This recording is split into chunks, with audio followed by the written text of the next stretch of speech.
Emily, I'm grabbing lunch with friends today, so can you watch the kids? After sending my husband Kevin off in the morning, my sister-in-law Rebecca popped in like clockwork. Rebecca, I'm working from home today too. Oh, come on.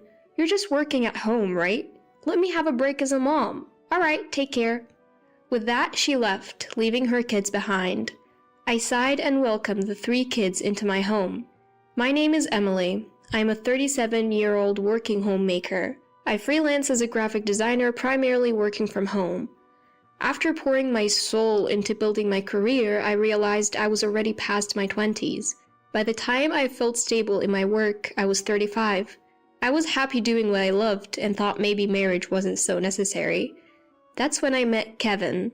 Kevin is 1 year older than me at 38 and works for a company that designs posters and signs. We met because I took on a freelance project from his company and eventually we got married. Since I had lived alone for so long, I had some reservations about living with someone else. But life with the easygoing Kevin was comfortable. However, about 6 months into our peaceful married life, things changed. The trigger was my mother-in-law Margaret getting hospitalized. It wasn't a life-threatening illness, but her physical strength had declined. Worried about her, I started visiting my in-laws' house whenever I had time. Emily, you're busy with work too. Don't feel like you have to visit too often. Though, I'm glad when you do. Just don't push yourself. Margaret sounded genuinely concerned. No worries. I enjoyed chatting with you, Margaret. It's actually a refreshing change from working alone at home. I reassured her with a smile.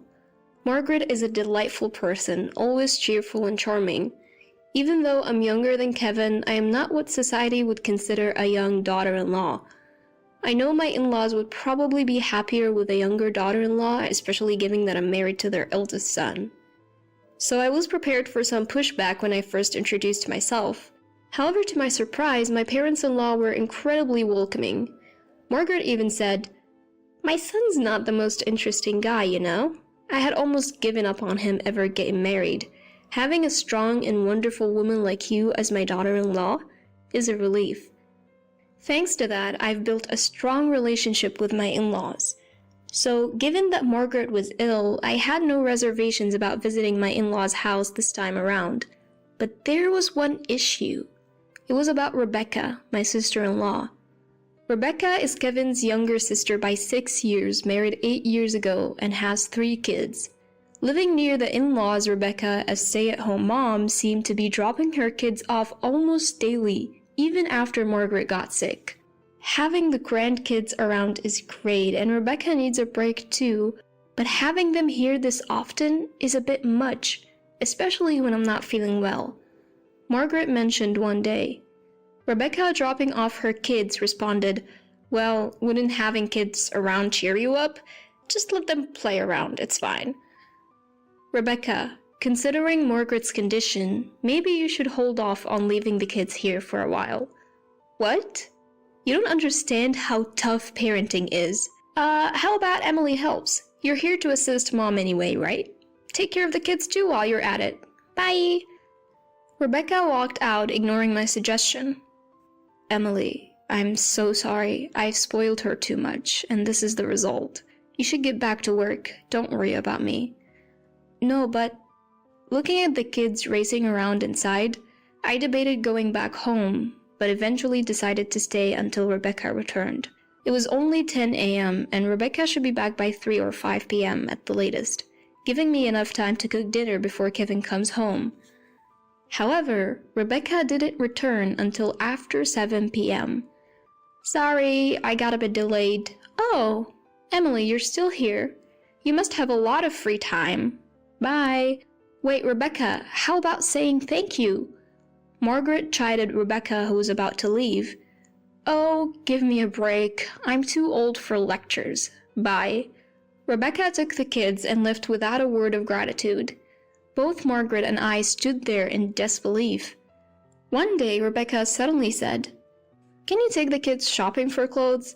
They grow up so fast. They need new clothes. I have a doctor's appointment today. I can't." Margaret looked bewildered at Rebecca's sudden request. "I don't see why you can't just reschedule your doctor's appointment. I need you to go shopping today. I'm meeting my mom friends tomorrow and I don't want the kids looking shabby. Don't you feel sorry for them? Why can't you go yourself? Why do I have to go? Even the usually gentle Margaret raised her voice. I've got my own preparations to do. If you won't go, Mom, then maybe Emily can. Suddenly Rebecca turned to me, who had been silently observing. What? You're always pushing things onto Emily. Fine, you go, Mom. In the end, Margaret gave in to Rebecca's stubbornness, and so Margaret rescheduled her doctor's appointment and took the kids shopping. Days went on like this until Margaret finally broke down from exhaustion. I rushed to my in-laws' house when I heard the news. When I got there, Rebecca was already present. I thought she might be apologizing to Margaret, but she wasn't. When Margaret said, "Rebecca, I'm really tired. I don't think I can take care of your kids for a while," Rebecca exclaimed, "What? Seriously? You're just a little tired. I'm not asking you to take them anywhere, just watch them at home." She had the audacity to say that to Margaret, who lay weakly in bed. "Rebecca, that's too much." "What?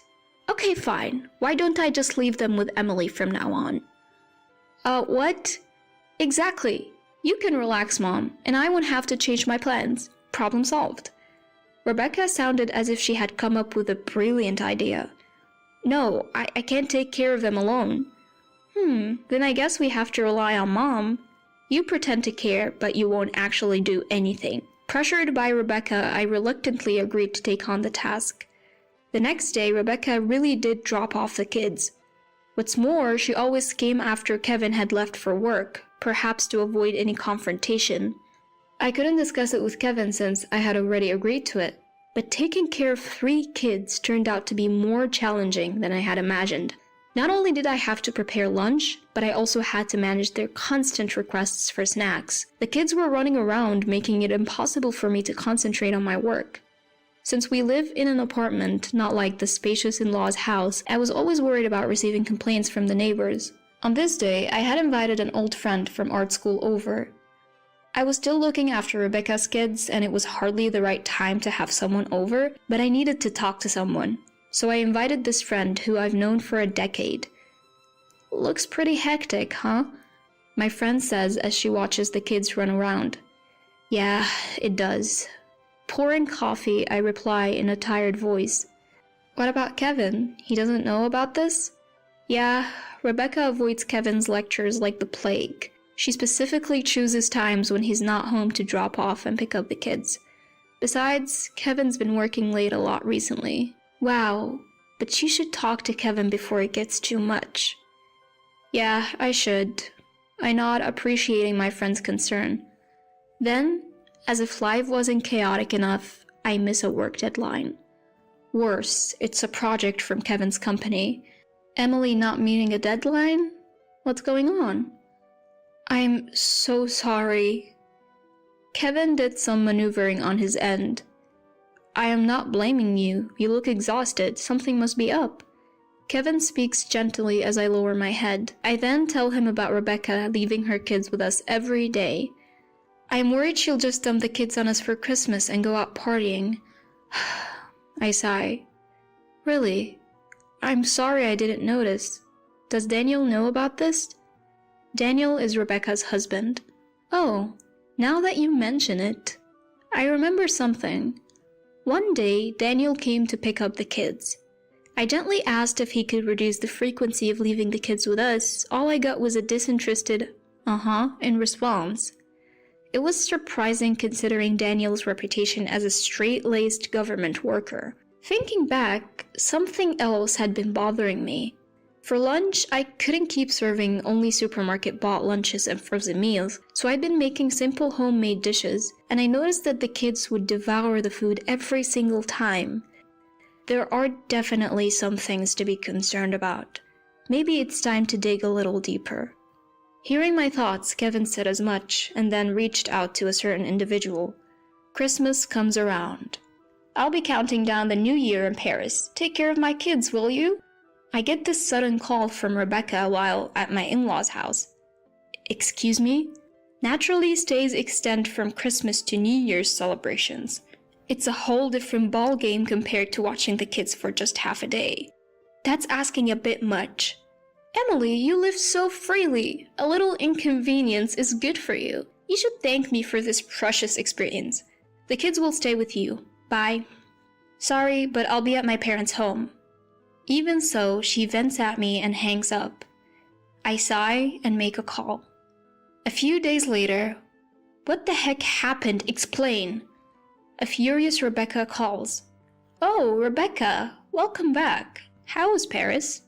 Who cares about that? Why are the kids you were supposed to be watching with Child Protective Services now? They're even investigating us.